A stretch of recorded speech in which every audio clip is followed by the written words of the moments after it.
What's going on, guys? I'm Tyler, and I'm here to let you know that Death on the Nile is no perfect movie.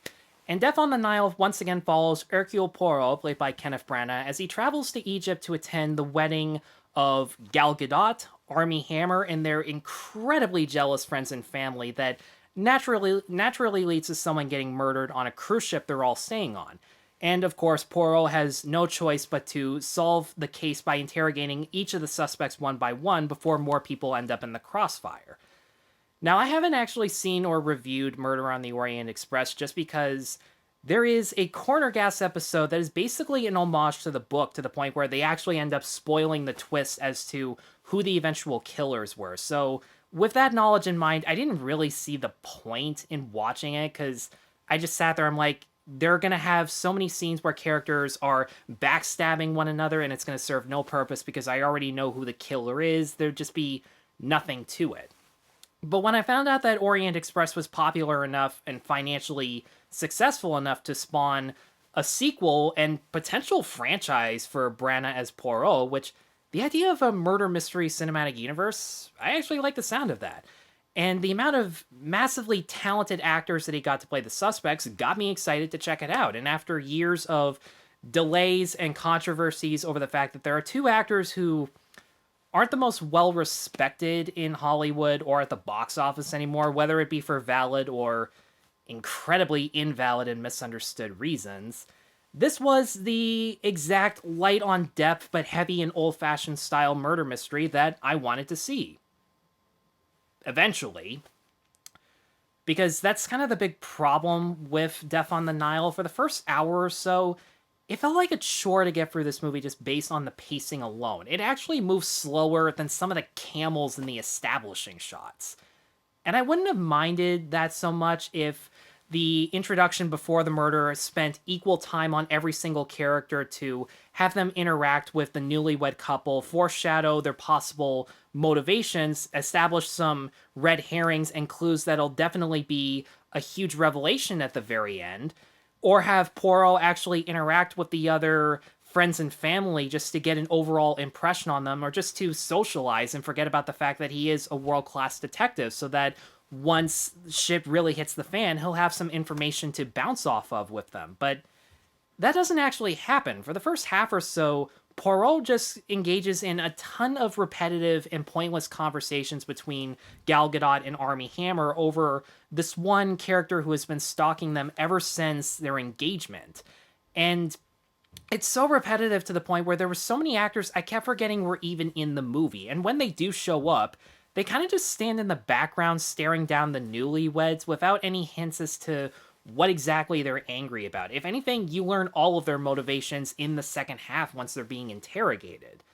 Now, with all that time being spent on Hammer and Gadot, are they actually fleshed out as characters? And the answer is no, not really. All you know about them is that they're rich and people hate them for their status and their wealth, among many other negative qualities. And hating rich people might be enough if you think that all rich people just have money dropped in their laps without having to work with it, or got all of their wealth just based on luck or inheritance. But I don't believe that, because life is considerably more complicated. So that wasn't really enough of a motivation for me.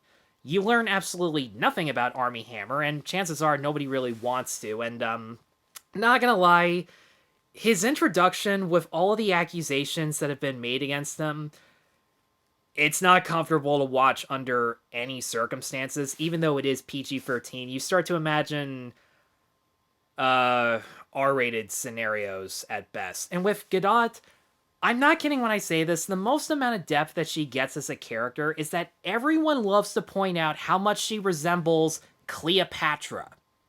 I'd like to repeat, everyone in this movie loves to point out that Gal Gadot looks like an incredibly convincing Cleopatra. If you get that reference, good for you. You're probably asking the same question I am, which is the studio that desperate to sell her on the fact that she looks like Cleopatra and is from that specific region, which last I checked, I'm pretty sure she is, so people are getting upset over, once again, pathetic and unintelligent reasons. But enough about millennials who live on the internet. Once the murder actually starts to occur, the movie becomes considerably more entertaining once the cast members start to get the opportunity to make a good impression in terms of their performances and characterization, and the majority of them do. Kenneth Branagh is so good as Hercule Poirot that even when you can't understand a word coming out of his mouth, you understand everything he's processing and what he is trying to communicate to the other characters. His French accent technically isn't bad, but it's ridiculously thick, and I don't know how Branagh directed the other actors in regards to their own accents, because honestly, I didn't know what nationality Hammer's character was supposed to be. Was he American or British? Because he kind of kept going back and forth, and he was, as an actor, pretty good at that. But what I like most about Poirot's arc in this movie is that he's not just there to solve an investigation. We actually, for the first 10 minutes, get a little bit of some backstory through this World War I flashback where, through certain events that play out because of him, we get multiple meanings as to where he decided to get inspiration to grow his mustache from, which is something I had no idea I needed, but honestly, I'm glad I did, because that mustache looks utterly horrendous, but the justification they give is a pretty good one at that. And when he has to interact more with his sidekick, once again played by Tom Bateman, the two of them slowly start to realize that despite the amount of years that they've worked together, they still keep secrets from one another for various different reasons, whether it be for well intentions or bad ones, and they all come back to bite them in the ass eventually. And there's a lot of heavy themes in this movie about regret and envy in regards to how much you care for someone and how far you're willing to go out of pure, unadulterated love. And as for the side characters, Annette Bening is, in my opinion, an actress who cannot do no wrong, who cannot do any wrong whatsoever. She is a great love-to-hate character as someone who is so cold and bluntly honest when she disapproves of one's choices. But with one character in particular, you do start to piece together that as cruel as she is towards that one character, her tough love attitude is just her way of saying that she wants what's best for that one individual, whether it's for the right reasons or not. I wanted a little bit more of Russell Brand as this one character because I wanted to see how wide of a range he had as a dramatic actor. And if I'm being honest, he was underutilized. He did a great job. He was convincing as this one character who has also very high status with Gadot, but is using it in a much more noble profession. But when he has to contribute to the case, his quick observations and high intellect make him a rather suspicious character because he knows a lot more information than Poirot seems to about certain circumstances that I don't want to delve too deep into. Jennifer Saunders is this one actress that you don't know by name, but you probably recognize her as the fairy godmother from Shrek 2. That's right, the fairy godmother is in this movie as one of the suspects. You wouldn't know it because she looks and kind of acts like Meryl Streep. She has this one kind of sort of nurse played by Dawn French, one of the beavers from Narnia.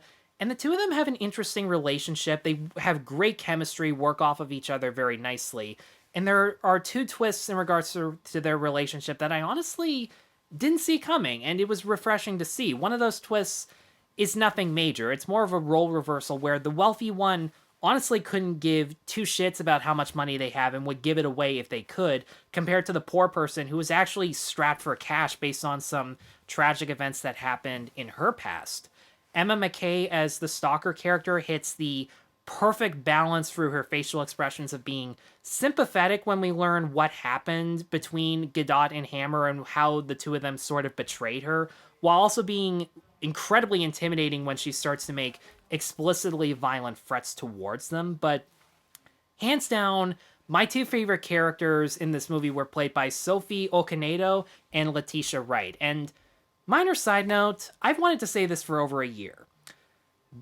I don't like to say as someone from this background or someone with this certain condition, because that doesn't instantly make you an expert on the subject, but take it from someone who is autistic and has learned what the difference is between people who are against vaccinations, are against vaccination mandates, and just want to ask questions about what's in them so that they know it is safe to take them.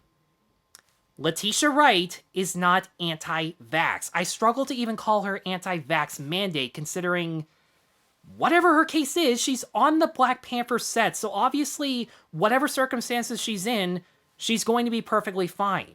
So can we please stop lying about who she is? You know what? Who am I kidding? Most of you aren't going to do that anyways, but back on topic, the two of them don't have a ton in regards to characterization. It really is their performances that elevate the material, like the rest of the actors. But the two of them have this enjoyably snarky personality that they share, and this heavily Bronx accent that is so catchy and fun to listen to. They kind of sound like the cast of West Side Story. It's so cheesy and an over-the-top accent that any other actor could have fucked it up, but the two of them work off of it so well. They're incredibly playful characters to watch. Whenever someone tries to talk down to them in such an unsophisticated way and they have something smart and intelligent to serve as a comeback, and they do it with a huge smile on their face, it is so rewarding to see them show how clever and smarter they are than they let on. And for this one interaction between Letitia Wright and one of the other relatives, you do understand that deep down the two of them are well-meaning and nice individuals. They're just, for obvious reasons, used to having people having them stabbed in the back. And as for Branagh, the fact that I've watched Belfast the second time, and this for the first time over the course of a couple weeks, he's actually starting to grow on me as a film director, because beforehand I really thought nothing of him. I thought he was someone who just went large scale and tons of overused Dutch angles and a lot of really terrible CGI effects, which yeah, the green screen in this movie, especially on the boat, was so horrendous that when the camera was moving, it was actually pretty nauseating to look at. There are so many CGI animals and weird scene transitions where the camera goes from the boat into the water and then back up to, I guess, signify the passing of time. And there are other sequences like this one big visual metaphor where characters are walking through these windows where the glass is so thick that their reflections come out for a split second. And of course, because it's a murder mystery, it's just to show that there are more sides to these people than they're each letting on. But I do like that there's less standard coverage in this movie than you would get with any other big studio movie. Branagh likes to hold on shots with all the actors in the frame in a 2-shot or a 360 so that our eyes are constantly looking back and forth in anticipation for who's going to drop a major bombshell. There are a lot of long takes during climactic moments, like the big event that happens before and after the murder, where each character is being introduced one at a time, and you're starting to wonder, where has this character been? Could he have really been in that one room the entire time? Okay, that person was just way over there, they're ruled out. Little moments like that make a huge difference, and there's one technique that he used in Belfast that I wish he would use a hell of a lot more often, is that the flashbacks are filmed in black and white, but whenever they have to show something important, like a gun, blood on someone's hand, or in the crime scene, or a piece of clothing that has evidence on it that they're trying to throw away, these important props are actually colorized like Sin City to make the revelations feel a lot more impactful and put you into the perspective of Poirot's mind as an investigator, which is such an underutilized technique that I wish a lot of more filmmakers would use nowadays. And again, Branagh probably puts in 1 or 2 Dutch angles tops. If anything, he uses a lot more bird's eye view sequences to build up intensity, especially when they're exploring the Egyptian landscape. There are a ton of massive ultra wide shots that make the characters look like tiny ants in comparison to this large scale environment. And for the most part, it does look really good. Even the sound design has some style to it. Gal Gadot's big introduction is so well built up that when she enters the room, the sound is drowned out. It's complete silence. You're just mesmerized watching her walk into the room as Poirot silently observes her and then looks back and forth from everybody's reactions, so that, in a sense, he actually does have a little bit of a heads up compared to the other characters. So, in the end, I'm actually glad that I did see Death on the Nile. It's not a mind-blowing murder mystery. If anything, Knives Out as a tribute to Agatha Christie does Agatha Christie a lot more justice than this, but it's still well acted. The old-fashioned style is incredibly rewarding, and while the first half is just too much of a slow burn, it is worth sticking through in the end. So for that reason, I'm going to give Death on the Nile a 3.5 out of 5. Guys, thanks as always for watching. If you have seen Death on the Nile, however many that have been adapted, let me know in the comments below what you thought of them. Which one is your favorite? I'd love to know what your favorite Agatha Christie story is, because honestly, I wouldn't mind seeing more movies from Branagh that are set in this universe. Be sure to let me know in the comments below. Be sure to stay tuned for more reviews, and be sure to like and subscribe. Take care.